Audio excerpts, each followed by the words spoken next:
I think that you need to look at certain patterns of behavior that you don't want. So you said that you usually will take the weekends off. Is that what happens? You take the weekends off and then it's hard to get back on track. So the person that you need to be, does she take the weekends off?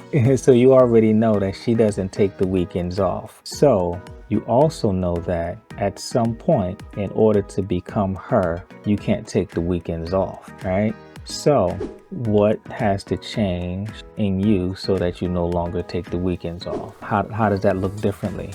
So it's like looking at all of these different things that, let's call her the 10.0, looking at all of the things that she's doing differently and think about, okay, what needs to change in my life so that I can, become her, and how do I change those things? And it might just simply be like, I'm just using this as an example, right? Let's say Friday comes usually as a part of your weekend, like to take it down after a long week is, all right, Friday night, I have my traditional pizza, right? So I have my pizza Friday night. Then on Saturday, I have my traditional lunch that I like to have. And then on Sunday, me and my friends, we go out and we have our traditional breakfast. So maybe it's not like you just cut it all off, but maybe it's like, all right, from now on, I'm not gonna do that traditional pizza on Friday.